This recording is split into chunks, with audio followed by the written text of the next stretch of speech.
I was married to Dawn for 10 years. Um, a lot of people get it wrong because Hollywood and gossip sites and other bullshit tend to do that. Just like most everybody reporting that I'm a two-time Grammy winner, I'm not. I only worked on two Grammy nominated projects. Nominated. They say I'm 49 years old. I'm not. I'm 52 years old. My group, for example, they had one hit in 1995 called I'd Rather Be Alone. It went gold after the second single and the second video came out. We broke up. And that's when I ended up signing to Babyface and Tracy Edmonds' label. But most of my credit was earned as a songwriter, writing for Jesse Powell and Will Downing and As Yet, Ricky Bell from I New remember Edition, Ashley. Montel Jordan, Stevie B, the NBA Jam Session, Big Boy from Outkast. Anyway, this isn't about me. This is about I me see just you, Unc. minding my own Well, damn. hey, Unc wanted to make sure that he got his accolades and he got his credit. So, listen, all visibility, I guess, is good visibility. Go get your accolades, King. I don't know what this got to do with Dawn, but I guess he took the opportunity to not only correct what people were saying as far as his stats, but to make sure that he give you the stats. All right, get your money then, King. Get your visibility. Business the other day and seeing a video come up on my feed, and then a bunch of other people texting me the same video of my ex-wife, the woman that I was in love with for about 10 years of my life, telling the world that she was sleeping in her car and was homeless. That either her mother put her out or her mom was making her life miserable. And immediately I knew all of that shit was not right. I know Barbara Jean Alexander, okay? That woman is an angel. Her mother and I talked, actually, we just talked yesterday. She'd never put her out. She'd never put her daughter in the streets. There's no argument that you could have with Barbara Jean that you could ever view as aggressive or mean-spirited. If I can remember correctly, she never said that her mother put her out. She just said that they didn't get along or she was no longer, like they just wasn't, it was, for her, it wasn't ideal for her to live with her mother for whatever reason. But she never said that her mother put her out. So I guess that he's just speaking on the rumors and just clearing things up. So I knew something else was going on.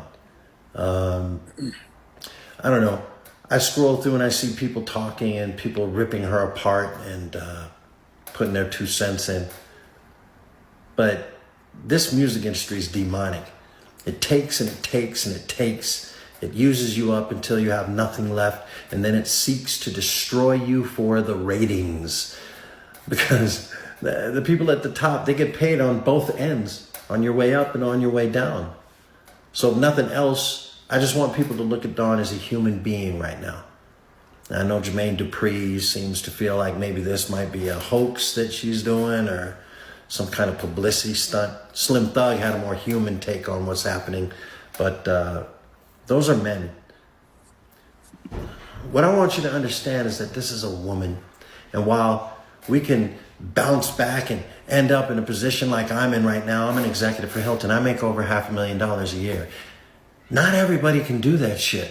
Hey, Unc ain't gonna miss the opportunity to celebrate himself, is he?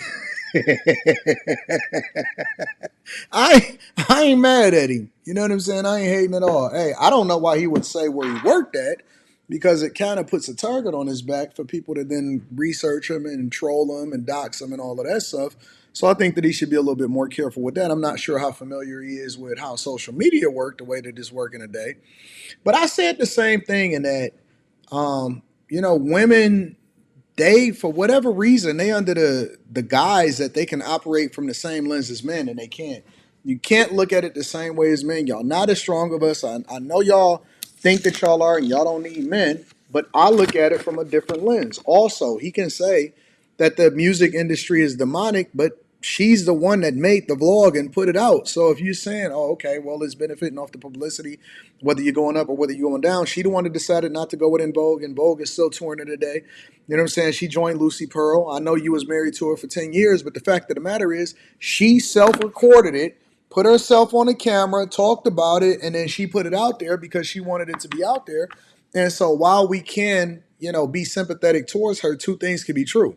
This is also a self-inflicted wound that she chose to do. And we can be human about it and making sure that we have some level of empathy about her situation. Two things can be true. But the fact of the matter is, we live in a society where women are saying that we want to make our own decisions. She left her mother's house under her own decision. She was over there blaming her manager for, not finding her a place to live. And then she also said that she had an assistant, but she out here homeless.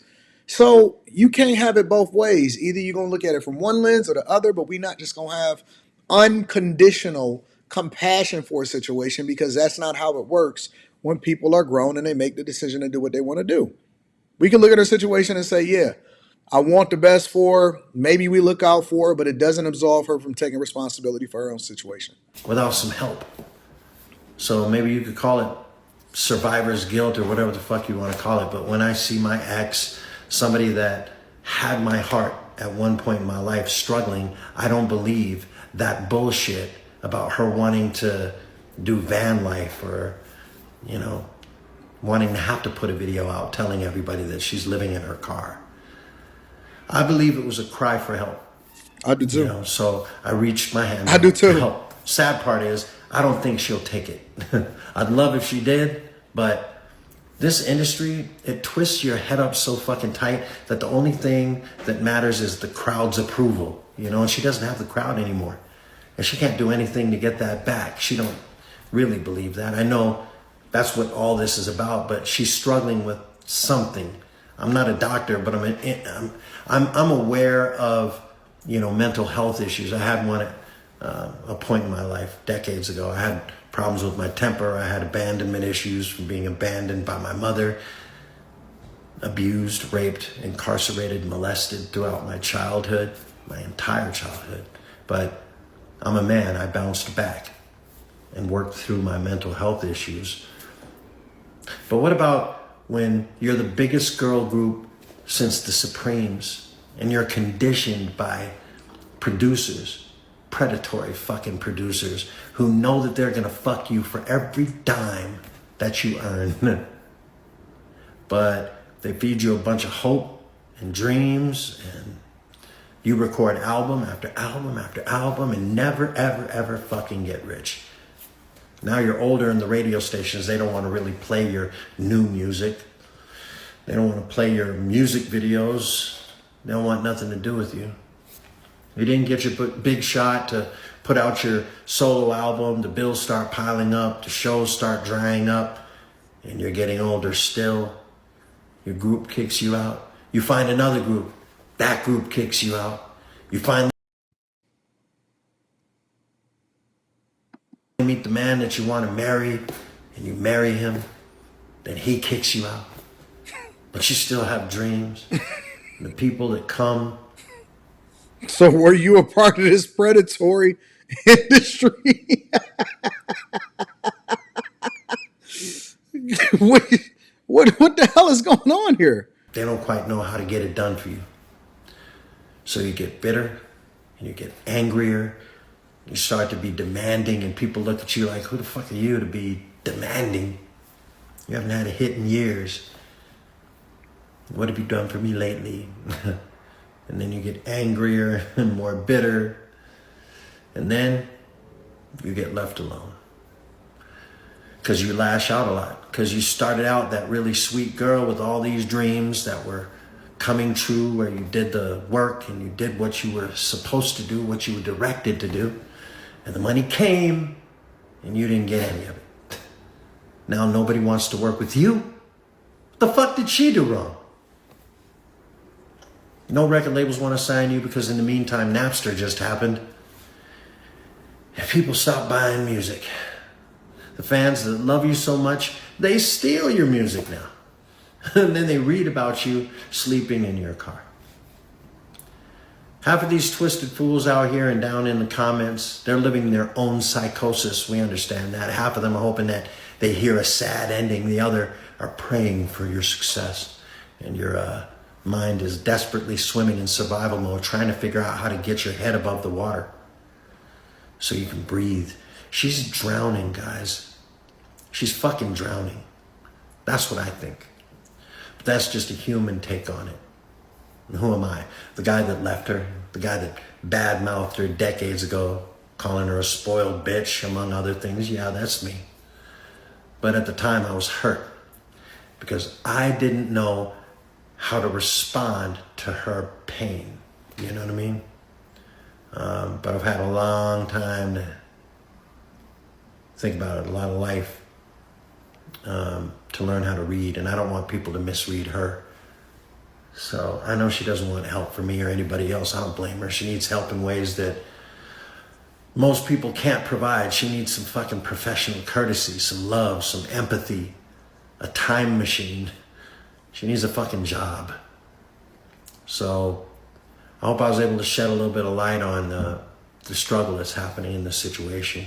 So He seems like a okay guy. He seems like a cool guy, situationally aware, and I think that for the most part, he seems to be spot on from what I observed personally. And I think that she does need help, and she's entitled, and maybe she's a little bit more prideful, and also she's probably never had a regular job before. So it's a lot that goes into it. But y'all let me know what y'all think. Make sure y'all tap into the Patreon. Link is in the description. Also, Teach Henley, 40% off your first order plus 20% off for life. I love you. I appreciate you. I'm going to holler at you later. Peace.